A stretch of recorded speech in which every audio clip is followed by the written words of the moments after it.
Estamos todos en modo revolucionario, pues qué mejor que recordar algunas anécdotas de la revolución. Y Carlos González Gramio, como siempre puntual, nos habla de esto. Querido Carlos, te saludo esta mañana. Pedro, buenos días a ti y a nuestro numerosísimo auditorio de México, Estados Unidos y todos los demás pueblos que lo rodean.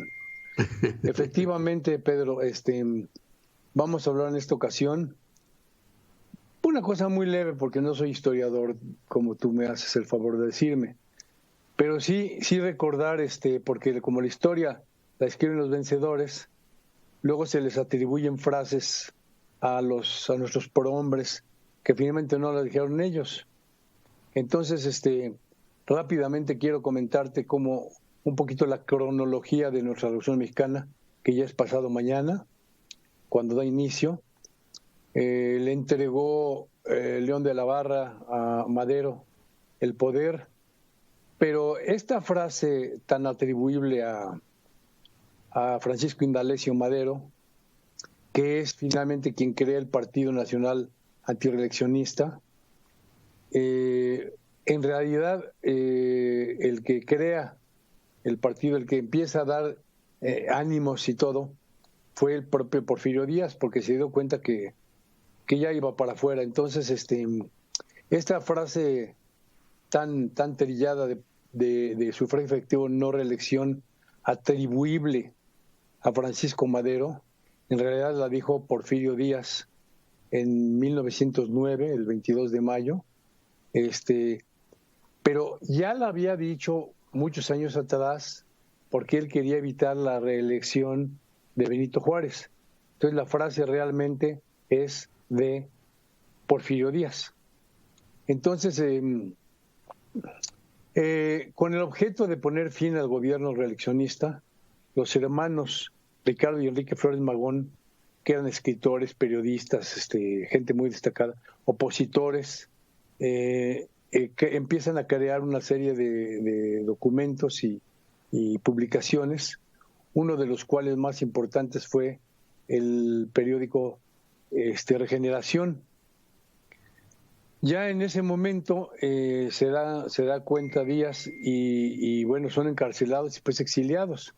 De hecho, Ricardo muere en Los Ángeles, perseguido por el régimen de Díaz, y con ese objeto de poner fin a la reelección, pues surgen una serie de caudillos y esto, ¿no? Por ejemplo, te quiero decir que la frase de Tierra y Libertad, atribuible a Emiliano Zapata, en realidad fue dicha por los hermanos Flores Magón, lo de Tierra y Libertad. Pero ya ves cómo es esto, ¿no? Hasta la fecha hay muchas frases atribuibles a nuestro gran caudillo que no son de él. Por ejemplo, hablar de la decena trágica y hacer referencia a la quincena trágica, ¿verdad? Que esa es la que pasan las amas de casa. Cada 15 días la quincena trágica. Otra anécdota interesante fue de la revolución, las soldaderas. El papel de la mujer fue muy importante. Se encargaban de preparar los alimentos, de lavar la ropa, de curar las heridas. Y entre ellas destacó una soldadera muy famosa que fue Petra Herrera, que se vistió de hombre para luchar con el ejército del norte, y a pesar de sus habilidades en el campo de batalla, Pancho Villa se enteró que era mujer y pues no la promovió. Entonces, esta furiosa abandona las fuerzas de Villa y forma su propia brigada, exclusiva de mujeres. Ahora, no podemos dejar de mencionar, por ejemplo, a Adela Velardes, de donde se acuñó el término de las Adelitas, ¿no?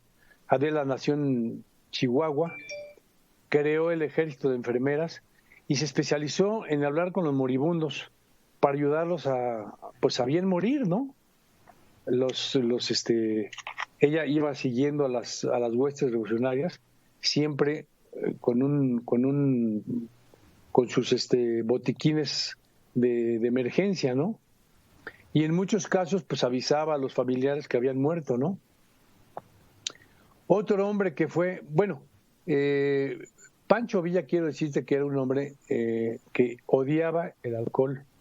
Entonces cerró en Chihuahua, cuando fue gobernador, muchas cantinas, así como siendo analfabeta, abrió en un mes 50 escuelas. Son cosas que no sabemos de Pancho Villa, ¿no? Y, por ejemplo, Emiliano Zapata, que lo pintaban como un hombre humilde del campo. En realidad, Emiliano era un excelente arrendador de caballos, tenía su hacienda, tenía sus caballos y le gustaba mucho colear. Le gustaba la comida francesa, le gustaba el coñac. Era cosa fina. Y además le gustaba muchas otras cosas.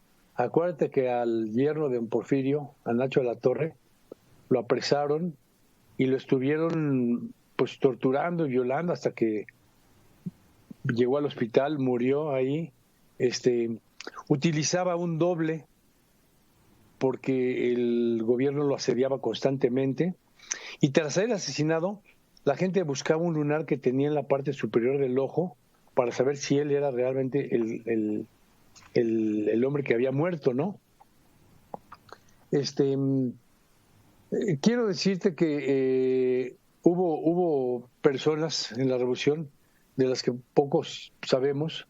Había un señor Luis Lara, que era el que le hacía sus discursos a Villa, que los malleía, y según las investigaciones indican que Villa, por ejemplo, porque no le gustaba beber, pero tenía otros vicios. Se dice que tuvo 27 mujeres y se casó con todas, por la iglesia, por lo civil y todo, y tuvo por lo menos 27 hijos, a todos los cuales mantuvo, y a muchos inclusive los mandó a Estados Unidos a estudiar. Cabe distinguir que Villa reconoció en una entrevista que para el New York Times que nunca había ido a la escuela, pero te digo, hizo cerca de 50 escuelas, según dice la historia, ¿no? Y aprendió a leer en la cárcel, porque también estuvo en la cárcel de donde se pudo escapar. Ya después de eso, siguen con la frase de no reelección. La toma Huerta, pero nada más la toma para tomar el poder, porque en realidad Huerta organiza esa sonada que se llamó la Decena Trágica, donde los generales Mondragón y el general Reyes, Bernardo Reyes, tratan de tomar Palacio. Bernardo Reyes, con unos alcoholitos encima, avienta el caballo contra las puertas de Palacio Nacional. ¿Y qué pasa? Pues que lo mata, ¿no? Claro.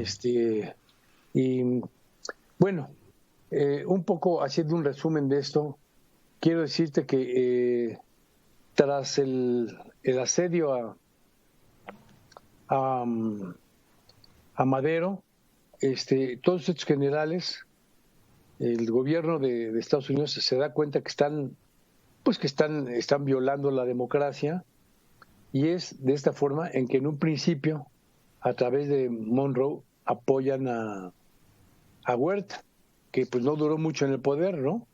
Pero para esa época ya había luchadores de izquierda muy, muy fuertes, como el caso de Belisario Domínguez, que te acuerdas que da un discurso demoledor en la Cámara de Senadores, en el Senado, y es apresado, y antes de matarlo le cortan la lengua como para dar un ejemplo, ¿no? Ya la Constitución la había establecido en épocas de Porfirio Díaz, empezó con los primeros artículos, pero hasta 1907 es cuando la Constitución cobra realmente la relevancia que tuvo.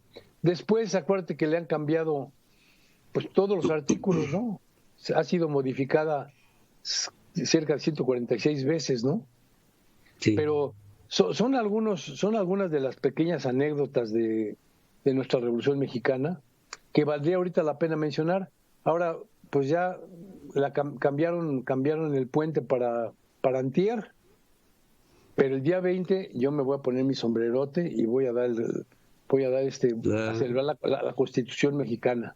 Oye, y un día tenemos que hablar dentro de la Revolución de cómo eran los noticieros en aquella época, en la Revolución, que en realidad los noticieros eran los corridos, porque narraban lo que sucedía en los eventos revolucionarios y lo hacían a través de la música. Y los corridos eran una forma de decir, pasó esto en este lugar, pasó esto en el otro, lo mataron así, no tuvo tiempo de montar en su caballo. Pistola en manos se le echaron de a montón. Exactamente. Cuídate, Juan, que por ahí te andan buscando.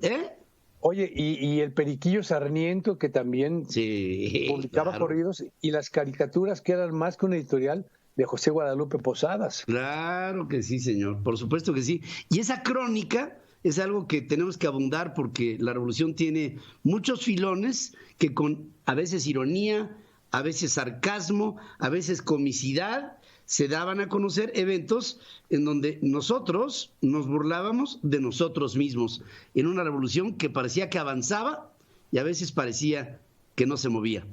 Y esa fue la Revolución Mexicana. Y la gente que quiera puede ir a la primera imprenta que hubo en América Latina, donde Guadalupe Posadas imprimía sus caricaturas para esos periódicos, que está ahí en la calle Moneda, que vale mucho la pena que se conozca.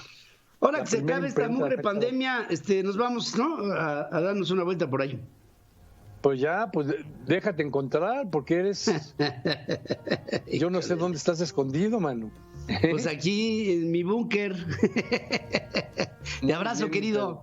Te abrazo, querido Pedro.